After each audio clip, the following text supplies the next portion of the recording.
Hello there, I'm the student and this is another video on my channel, and today I wanted to show you a really special video that I did in collaboration with Lemon Cake that has also a YouTube channel and does like modifier stacking videos. And in this video I want to show you how you can be ahead of tech 3 technologies of everyone else and how to increase your Monarch Power capacity until the end of the game without having to suffer the institution penalty. I played as Utrecht and I started in the lowlands, as you can see, conquering the English Channel at first, and the rest is history, so let's just get right into the video.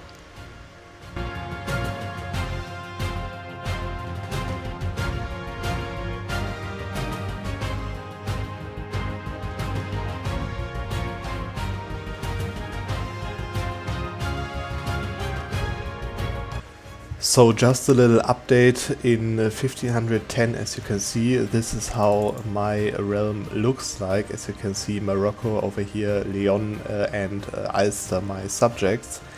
And yeah, I just finished my war with Castile, and I just want to talk about two small things that I used in this war, which is first of all, preventing the Spanish nation from forming diplomatically, because if you have in mind how it works is that you only need to be Castile or Aragon and have the other one as subjects. As you can see, this is the case. You don't need any provinces. Theoretically, Castile could be a one province minor and still inherit Aragon for the decision, which is coming up quite soon. Actually, the current technology is Tech 9. But there is one little thing that accepts this decision, and that is a Muslim nation owning a province in Iberia. And as you saw already, Morocco is my subject over here, and he is of course Sunni. And I just fed them Gibraltar over here because it's just very low def. It costs me almost nothing to integrate it later. But this little province is in the Iberian region, which means that Castile now can't form the Spanish nation diplomatically because of that little province over here. And the other thing I want to talk about is colonialism. As you can see, obviously I'm not embracing the Renaissance because I want to keep my Monarch Power over here as high as possible. My limit, as you can see, is already 1800. But the problem is that obviously the technologies costs 50% more because I haven't embraced Renaissance. Now, to not fall behind in technology for the other nations, 50% is still fine, right? A player can compensate 50% more tech cost. But a player cannot compensate 100% or 80% as it is right now tech cost more than the other nations. Which is why I need to prevent colonialism from spawning, because if no one has it, everyone gets the 50% penalty, obviously. And if you have a look on the requirements to spawn it, the most important part is in the middle over there, where you can see one of the following must be true: development at least 12, at least one center of trade level 1. Utrecht is the capital province, and Utrecht is connected to the capital of Utrecht. This is obviously on the example of my capital, but it counts for every other province as well, which means that it obviously needs to be a coastal province, which means that colonialism can only spawn in a province that is a coastal province and that is connected to the capital of its owner, and then like 12 development and center of trade and so on. Which means that as you can see over here with Castile having its capital in Toledo and having those two provinces from me, they are disconnected from all of those coastal provinces, which includes Granada, where it could theoretically spawn, and they obviously have colonial nations as well. And on the top you can see that I took the entire northern coastline over here, which means that there is literally no province of Castile that he can spawn colonialism in. Which means that Castile, even though he has a colonial nation, he cannot spawn colonialism. And the same I did with Portugal over here. I took the entire coastline of Portugal, which means that his capital is now over here, which means that there is no coastal province that is connected to his capital. And as such, he cannot spawn colonialism as well. Now there is one little problem, because it is England that has taken exploration and expansion ideas, which means that I can't really prevent them from taking colonial nations such as Newfoundland over here. And also I cannot really prevent them from having coastal provinces connected to their capital, because basically the whole country is a coastal province, right?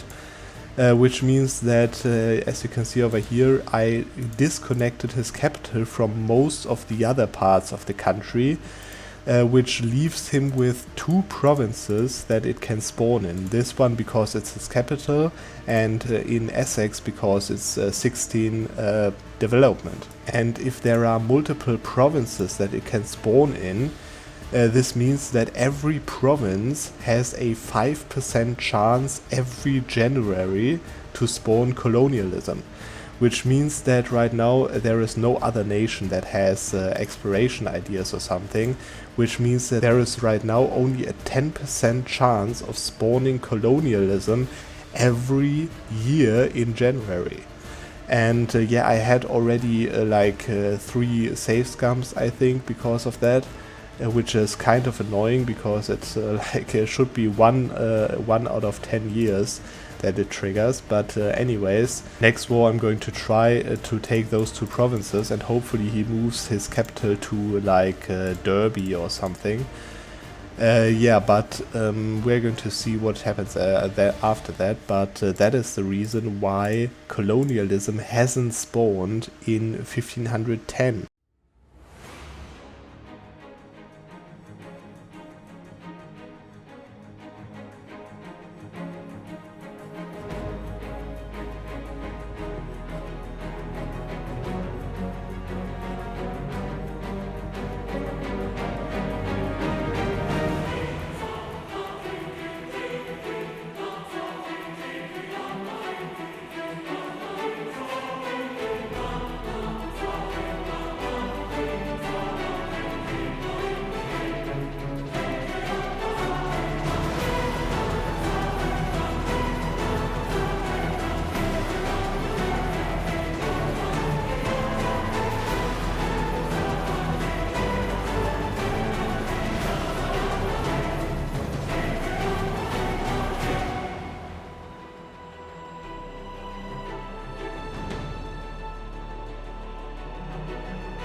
And this is where I finally end up in 1561 over here. As you can see, this is the diplomatic map mode with all my vessels and yeah, colonial subjects that I overtook.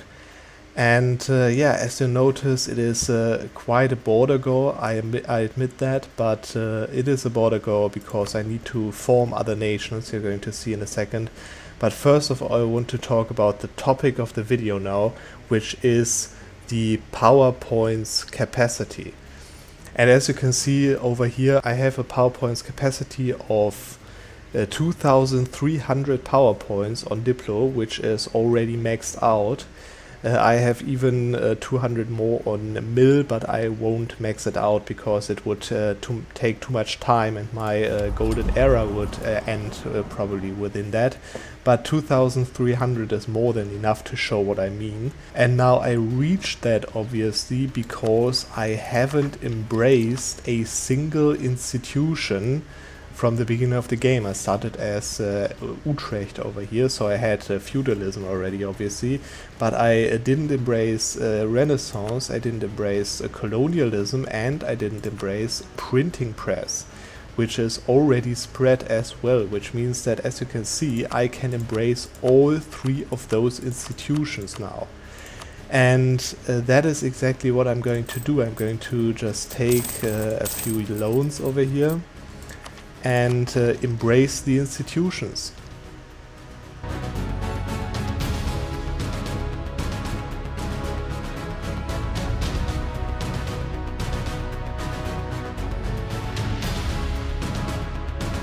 Oh man, that was actually pretty satisfying to see.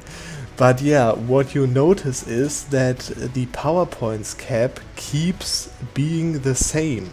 As you can see over there, 2,297. And the power points cap over here adjusted to that of the Diplo points, which is because you can always save as much power points as you have in one category. So as you can see over here, I have almost 2,300 power points in Diplo, which means that the capacity of both the others is adjusted to exactly that. That means that even if I let a month tick by over here, we can just let that happen real quick. You notice the power points keep at the same level. And obviously you notice I'm going to lose Diplo power over here, so you have to basically sacrifice one of the power points types at a time to keep the capacity alive. But as you can see, the mill points increased. I have embraced every single institution. I'm totally ahead of time in every institution, which means normally I would have 999 power points cap. But because I already have 2,300 power points saved in Diplo, I can now save 2,300 power points in each category without having the institution penalty. And that's also why the mill points increased within the month tick by 12 points, as it says over there, even though I'm already having 2,160 points.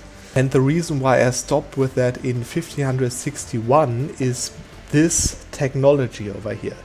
You notice I'm already 220% ahead of time, which means that I'm going to pay 220% more on the technology, which under normal circumstances would be 600 points times 3.2 because it's 220% plus 100% obviously, meaning that it would normally cost 1,900 points.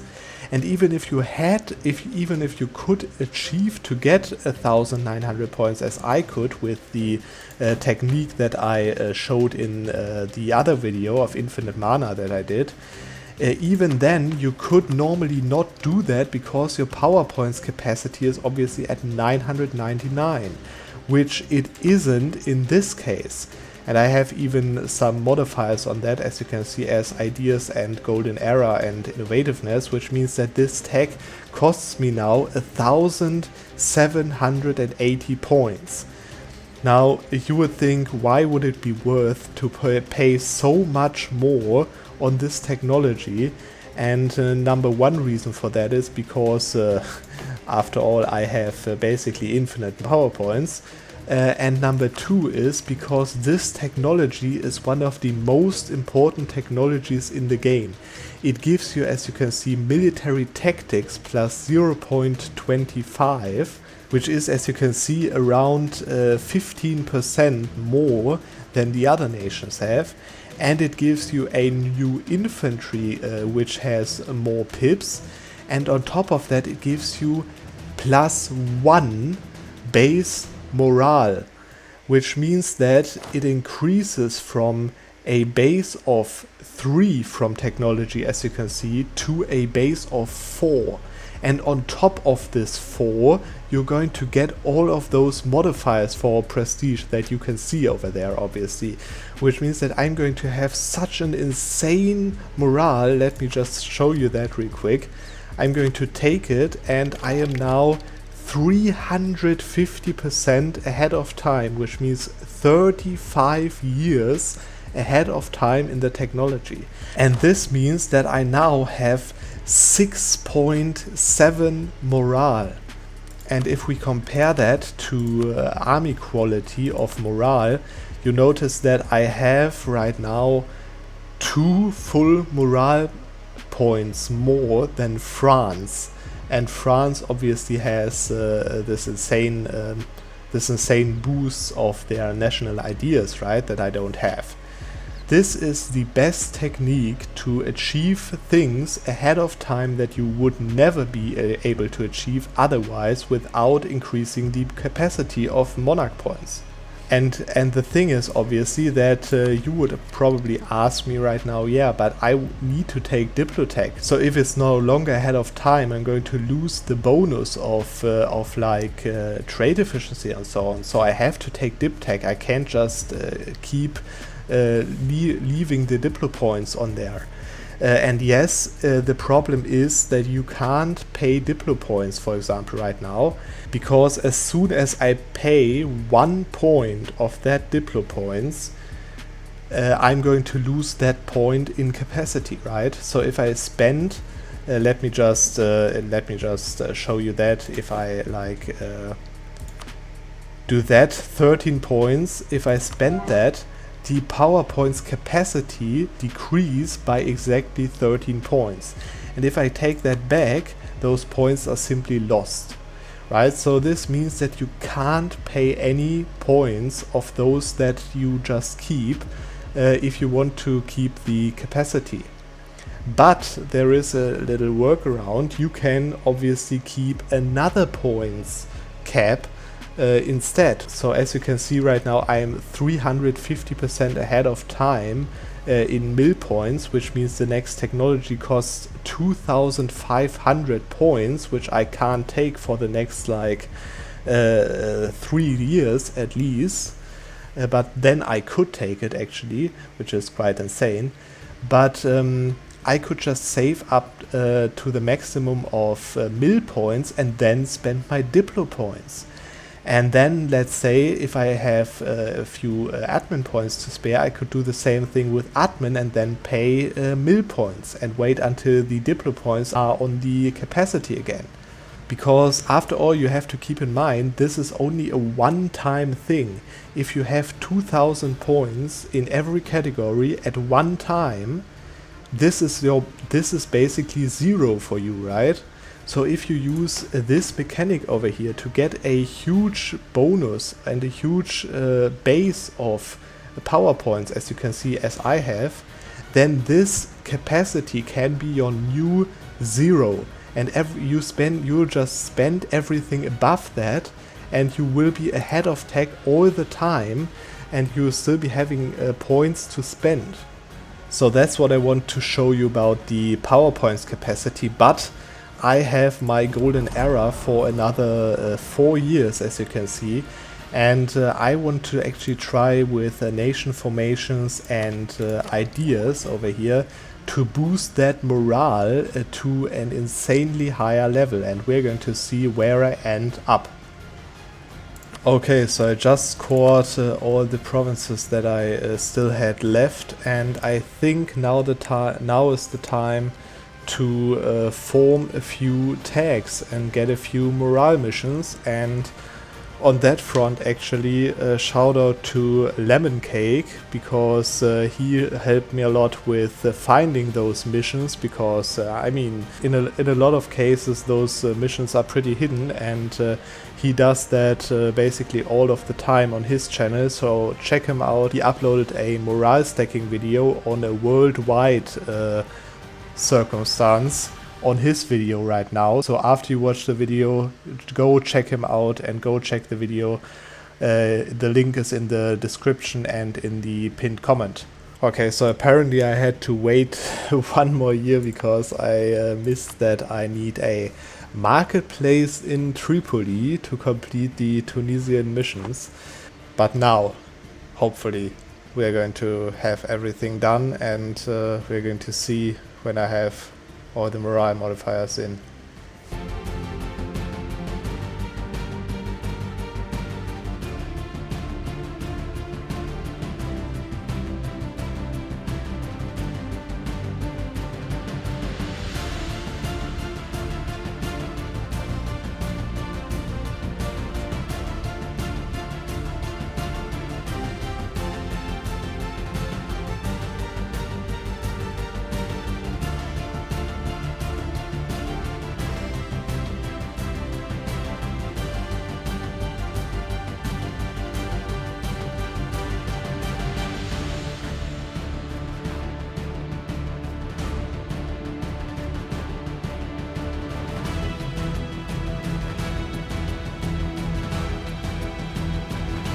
Okay, and that is where I end up. As you can see, the tech map mode. I am actually, yeah, 4 technologies ahead of everyone else. And obviously I would be able to do way more than that if I hadn't spent all of my Diplo points on those tech switches. But I just had to do them for the memes, basically, because as you can see, my morale is now 11.2. I have 11.2 morale in 1564, and if you want to compare this now to army quality morale, you notice that I have more than double the amount of morale that France, the second strongest power in the world, has. And this is so insane that I have to show it to you what this does, and what nation could be better to show how strong that is than the Ottoman Empire, which is actually pretty weak in my game, but at least they have Tech 12, so I'm only 3 technologies ahead of them. I guess they haven't embraced printing press yet. But yeah, I'm just going to put all my armies to the border. I'm going to create a big perfect stack, and then I think you can enjoy a big, very big STACKWIPE festival.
Oh my god, I just really got the event for the morale of armies.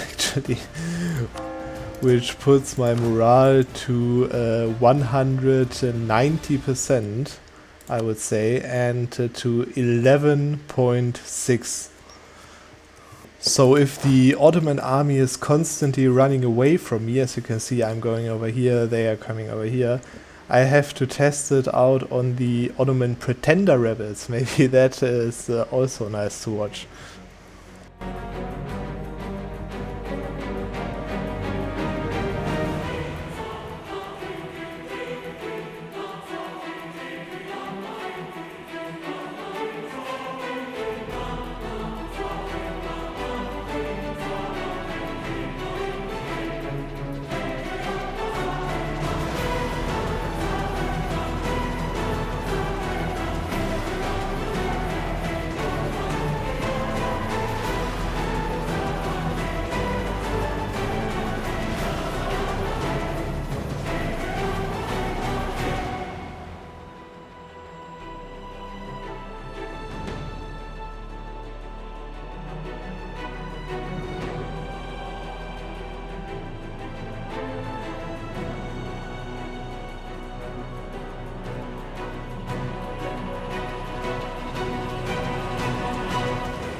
Okay, I think that is more than enough to demonstrate what 11.3 morale on 1570 can do in comparison to all the others that are at like 4 morale maximum, which is almost 3 times as much as they have. And actually the Ottomans are not even that strong, so I had essentially more than 3 times the morale than they had. And yeah, you saw what I can do with that. And if you have a big enough stack, you can basically stack wipe every army in 3 to 4 days, as you saw. And yeah, I hope you enjoyed the video. I hope you enjoyed the collaboration with Lemon Cake. Have a look on his channel for the morale stacking video. And as always, I have the game file for the download in the description. But I think I'm going to upload the save file that I made before all the different tag formations, so that you have a fairly stable game. And yeah, you can do whatever you want with the 2300 mana points cap. I hope you enjoyed the video. Leave your opinion in the comments, and we are going to see in the next video.